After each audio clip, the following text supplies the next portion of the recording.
In a 2-hour and 27-minute game, an hour-long fourth quarter, the Jazz fall short, 105-101 to the Indiana Pacers.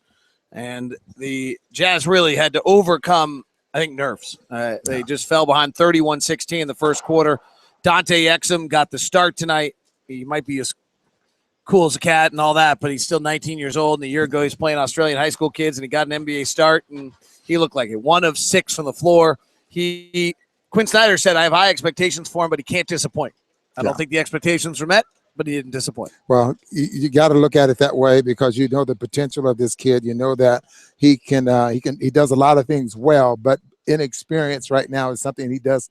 Experience rather is something he does not have right now. Then you throw in the fact that you have Rudy in there, gets into foul trouble and that kind of thing, and now that puts a little bit more pressure on Dante and some of the young players. He had those same looks at the basketball. I'm talking about offense and shooting the basketball right now that he was getting when he was coming off the bench. Didn't deliver. So does that start to play with your mind? Yes, it does. Absolutely. And he came out and delivered in the second half, so he just relaxed a little bit. Yes. Kind of got himself playing. The point guards tonight for the Utah Jazz were 5 of 17 shooting without an assist.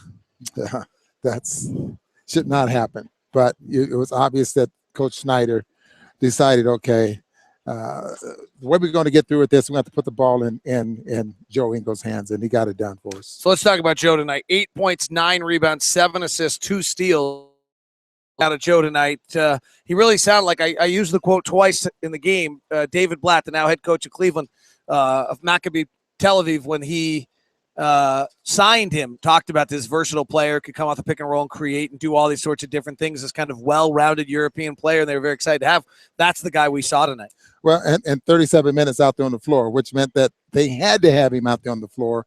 And I thought he was at his best, when he was with the ball in his hands. Sometimes in the open court, he did create some open shots there for his teammate, but he got him into the offense. He got things done, and I really enjoyed watching him play tonight. And looks like that's going to be a role he's going to have to play here for a while. We got a Millsap tonight. Elijah Millsap played. There has to be. I don't want to quell, NBA career prospects or anything, but there's got to be a reality. If a guy's been in the D League for 5 years, he's not going to walk in here and suddenly average 22 points and Correct. 5 assists, right? Like there's obviously something lacking or some skills that just aren't there, or whatever it might be, right? Right. So then that guy is got to find a way to make an impact on the game, and that's energy and defense and tenacity. And I've in 12 and 13, 14-minute stints. If this is who Elijah Millsap is that we got tonight, he did look a little bit like a wind-up car that got shot out on the court. But I was pretty impressed by understanding that he's not coming in here and going to become a 16, 17 point a night scorer. I was pretty impressed with what I saw. I thought he passed up shots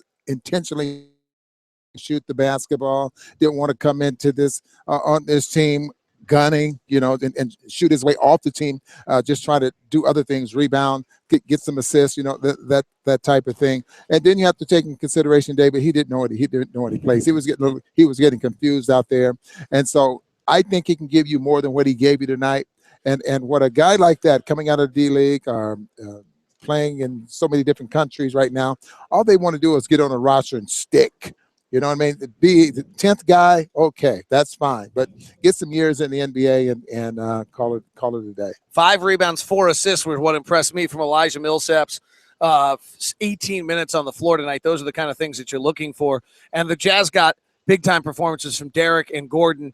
Really, the big story tonight, though, I think, Ron, is obviously we had the debut of Dante as a starter, and it didn't go well. That's in the injuries with, this team is obviously injury-riddled. Obviously, Indiana is as well without Paul George and George Hill. But overall, it's just a consistent effort that Quinn Snyder's getting out of this team. They got shell-shocked early, but then the effort to fight back and stay in the game and to back, there's going to be a dead night. It may come on this upcoming road trip where they are outmanned for 3 straight nights against superior teams. We may have one of them that gets pretty ugly.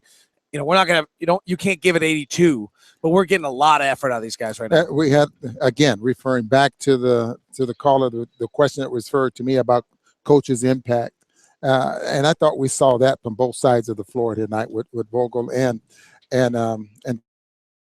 so with Coach Snyder. Why? Because he was very, very shorthanded and very, very inexperienced, and he still got the guys to play hard, kept them in the basketball game. For the most part, kept them focused to the point where they made a basketball game out of it. So it's, I don't know, it's tough losing, but you want to go down fighting. Two things that cost the Jazz tonight: they hit just 4 of 23 from 3. At some point, you just got to bang down shots. They didn't. Indiana hit 7 of 13 from 3. They're not a particularly good three-point shooting team. And the other one was tip of the hat to Indiana. You got to make plays. I mean, this is really actually a professional veteran win by a team that's played in Eastern Conference championships, right? I know they're missing some guys, but they lost LA last night, and they knew that, hey, we can't lose to Utah and LA on back-to-back nights and think we're an Eastern Conference, right. even an Eastern Conference playoff team. They were pretty professional tonight. They went 28 of 30 from the free throw line, and they didn't blink other than Solomon Hill missed one, I believe, late. CJ buried his 2. The Jazz managed the end of the game very, very well. Let's go to the questions from Andy in Wellington, Florida. Great effort tonight. We go for 2 down 3 with 10 seconds to go. Was that because we still had another 20-second timeout? Do we go for 3 on the road? We didn't go for 2. Gordon drove the right baseline with Dante on the left corner. The play was kicking to the corner for Dante, probably for the exact same spot he'd hit those other 2 threes, and to attract the defense with Gordon.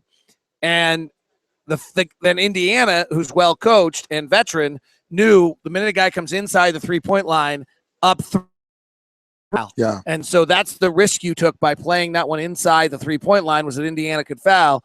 But at practice today, Quinn talked about in those 7 seconds, it's so hard to get a 3-point shot off when they're front guarding you off the 3-point line. So in other words, if Ron's 3-point line's there, I just guard the basket. I think what Quinn did was diagram a play trying to bring the defense to Gordon on the penetration, kick to Dante. They just fouled before Gordon can make that pass. Yeah, that's for sure. Very well put. Philip Malone. Joe playing, no, that's Slow-Mo Joe, Philip. That's our new name for him, Slow-Mo Joe. Playing himself into another contract. I see him does a lot of things Gordon does, but not as well. Frankly, there's a big day coming up for Joe. I don't think he's guaranteed. Get by the guarantee date, which he will, but any player's not guaranteed, you probably can talk to this better than I can, is still worried about the guarantee date. He's always worried until that date goes by, then you can relax a little bit. But in his case, he has to continue just to play hard and do what coaches, they like him. He knows they like him, and now with the situation the Jazz are in now, he becomes more important. So I don't think there's any doubt that Slow-Mo doesn't have to worry about it. I think that guarantee day may have been today. Actually, if we signed a 10-day if we signed a 10-day contract today, doesn't that mean that everything else is guaranteed? Better check on that. I'm not sure. Not really sure. I'll check on that, but he may actually gotten guaranteed today. Is he working himself into being an NBA player, an NBA career? Let's see. I mean, he's got to. But frankly, leadership that he brings to this, I mean, the Jazz really need it. So, and his relationship with Dante is good. I mean, until Dante got his driver's license 2 weeks ago, he was the one driving Dante to practice every day. So, he's probably picking up his laundry too. Let's go to Derek Trujillo. When Rodney Hood comes back, we roll with Jingles at the starting 2. Hood coming off the bench. Jingles assists and Everett were impressive tonight. I said the other night I thought it was a possibility that Joe would hold this starting job because coming off the bench is an easier, more realistic job for Rodney Hood. Yeah. You didn't agree. I think they're trying to develop these young players, and the way they're going to develop these young players is playing time, starting, that type of thing. They know Joe Ingles. They know exactly what he can give them, what they are going to be able to get out of him. What these young players need, and I think what they want to get out of these young players is minutes, experience out there on the floor. True, and I don't want to be a buzzkill on Joey. 41% and 26% from 3. Yeah, those are not great. Those are not great numbers. Ryan Dangerfield, we lack shooting this year. 3-point shooting. It's one of the few things keeping us away from winning 4 more games. What do you think the Jazz will seek? Add shooting on the roster this summer. Yeah. Yes. Oh, absolutely. Ryan, yes. Not a lot to. Guarantee day is this Saturday. It's set on TV tonight. Matt knew it. Matt and I drove Matt home the other night. We were talking about it. So, I would assume that. So it's this Saturday, according to Matt on TV. So, and Joe's in perfectly good shape. in regards to that. Good question coming to Philip Malone to wrap this up. Was a lot of the no assists for the point guards. The Pacers didn't respect their 3-point shots. They just didn't make shots tonight. But he's saying because they didn't guard Dante and Ian Clark from 3, they then couldn't drive by anyone and create for other people, or did they just not drive by and create for other people? I disagree with that. I think the Jazz had some looks from the 3-point line out of their offense that they didn't make.